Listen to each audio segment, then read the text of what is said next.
On a toujours dit que les jours du voleur sont comptés au bout des doigts. Nyakassane, bonjour. Bonjour, monsieur le journaliste. Vous êtes PCA d'une association de défense des droits humains, IPELA. Ce vendredi 29 novembre, on vient d'assister au procès et abouti à la condamnation du militaire qui a commis le meurtre au niveau du port public de Goma. Quelle a été votre observation? Merci beaucoup, monsieur le journaliste. Avant de commencer, à mon nom propre, au nom de l'association IPELA, je vais encore une fois présenter mes sincères condoléances à la famille du motard Mihigo Kalegami Lucien et à sa cliente qui transportait au port public de Goma. Aujourd'hui, vendredi, nous avons suivi avec attention, avec vraiment grande attention, les audiences qui se sont tenues au port public de Goma, organisées par le tribunal militaire de garnison de Goma. C'est là parce que vous savez, le samedi 23 novembre, nous avons assisté avec larmes aux yeux au meurtre de nos deux compatriotes que je venais de citer ici. Le meurtre causé par le sergent Ngoï Inabanza Félicien de la garde républicaine basée au port public de Goma. La Cour a été diligente, a travaillé avec diligence. C'est pourquoi le sergent a été condamné à 10 ans de servitude pénale pour dissipation de munitions, à la peine de mort pour violation de consignes et aussi à la peine de mort pour double meurtre. Qu'est-ce que nous retenons là?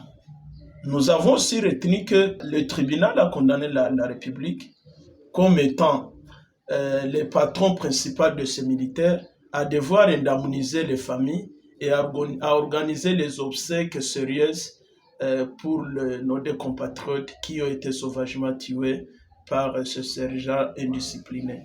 Nous avons retenu qu'ils ne font pas que la Cour ou la justice se mettent seulement à condamner, mais nous voulons aussi que la justice puisse faire ce qu'on appelle la prévention.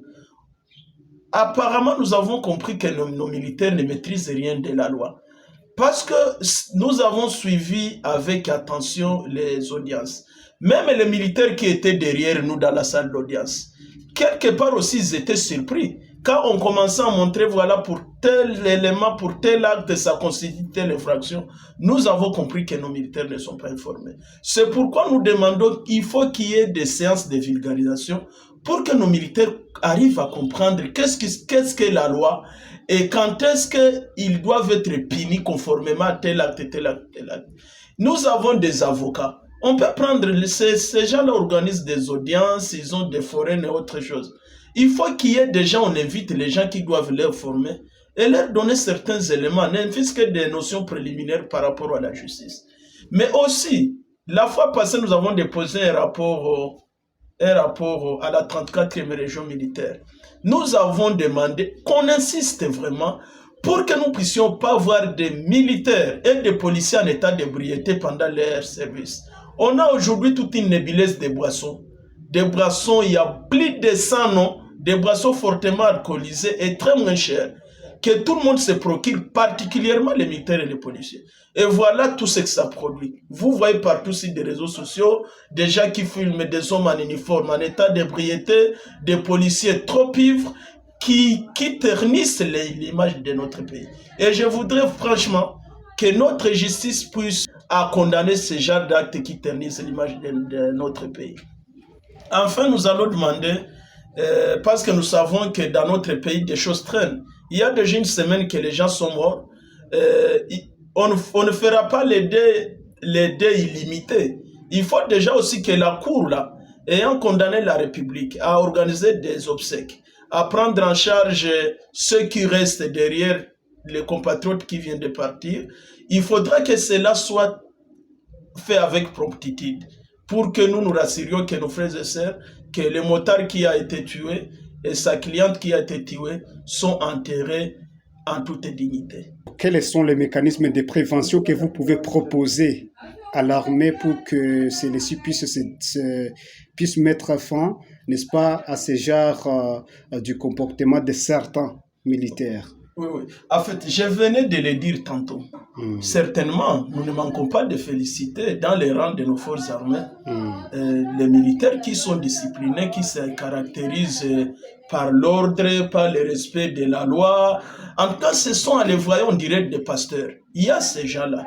Mais j'ai toujours dit que dans toute communauté, il y a des brebis galeuses. Et plus particulièrement dans notre armée. Vous savez que quelqu'un qui se décide d'être indiscipliné dans l'armée, c'est très grave parce que lui, il a l'arme. Nous passons dans des camps. Il y a des aumôneries. Il y a l'aumônerie catholique, l'aumônerie protestante, il y a les kimbangus, il y a les musulmans. D'abord, ce sont ces gens qui s'occuperaient à former ces militaires-là. Non seulement les amener à prier, mais ils doivent avoir des séances de vulgarisation des lois. Deuxième élément, nous avons demandé avec insistance qu'on puisse criminaliser l'ivresse pendant les heures du travail. Dans d'autres pays, envoyer un militaire, on dirait quelqu'un très propre, la mine, la morphologie très propre. Mais nous, nos militaires, certains de nos militaires aujourd'hui, avec ces boissons fortement alcoolisées, en les voyant, la mine, ils n'inspirent même plus la dignité, ils n'inspirent plus le respect. Donc, j'insiste et réinsiste qu'on puisse criminaliser ces boissons-là. Parce qu'aujourd'hui, dans la ville de Goma particulièrement, je vous ai dit, nous sommes en train de travailler sur les rapports où nous avons aujourd'hui plus de 100 boissons. Plus de 100 boissons fortement alcoolisées, 40%, 60% d'alcool. Il y a des boissons produites localement à Goma. Il y a des boissons qu'on nous importe en Ouganda et dans des pays là, qui ont compris que pour tuer la jeunesse congolaise, il faut passer par ces boissons-là. Et imaginez quelqu'un qui a son arme, ayant pris ses 80%, il a pris ses 2 bouteilles de 40%, 40%. Il a 80% dans la tête. Il peut vous voir humain, il vous prend à un lion, ou il vous prend à un chien. C'est-à-dire, ces boissons tuent. Alors que nos autorités voient, ils voient pour eux, ils s'en foutent. Alors que ces boissons passent dans des frontières. Ces boissons sont produites ici. Même nous, Ipela, on peut nous amener, nous disons, dans cette maison, on produit des boissons ici, on va ces boissons là. Donc, il faut vraiment, je retourne à la question, qu'on sensibilise d'abord au respect des droits humains, qu'on sensibilise nos militaires, même pour leur propre intérêt. Ils ne gagnent rien quand leur santé se détériore à cause des boissons qu'ils prennent matin, midi, soir. Et c'est pourquoi nous, IPELA, même dans ces relations civilo-militaires, nous avons toujours sensibilisé, amené ces militaires à comprendre que même étant militaires, ils peuvent aussi se référer à nos valeurs culturelles africaines. Qu'est-ce que ça coûte un militaire de boire les mandales? Qu'est-ce que ça coûte un militaire de boire les caciques? Qu'est-ce que ça coûte un militaire de boire les moussourous? D'abord, c'est nutritif et moins cher. Mais quand ils se mettent à prendre ces boissons ici, fortement alcoolisées, pour eux, ils pensent que c'est ça, c'est déstresser. En se déstressant, ils commettent ce qui a été commis au port. Et en les commettant, je vais vous dire que ces militaires croupis seront en prison. Et c'est pédagogique parce que ça doit inspirer des leçons aux autres militaires qui restent. Qui ne puissent pas croire que comme le gouvernement lui a donné l'arme, la tenue, au travers de cette arme, il terrorise la population, qu'il est censé protéger, ce qui est déjà contradictoire. Avec cette arme-là, il intimide, il ravit les choses d'autrui. Mais s'il est attrapé, parce qu'on a toujours dit que les jours du voleur sont comptés au bout des doigts. Si on l'a attrapé, il va subir le sort du sergent Félicien ici, qui est condamné à mort. Donc le reste de tout son temps, il le passera à Monsese. Ou peut-être des gens comme ça, nous allons trop demander qu'ils soient transférés à Ngenga, qu'ils soient transférés au Bas-Congo, qu'ils soient transférés loin de là où ils ont commis ce genre de forfait. Nyakasan Emmanuel, merci d'avoir répondu à toutes nos questions. C'est nous qui vous remercions.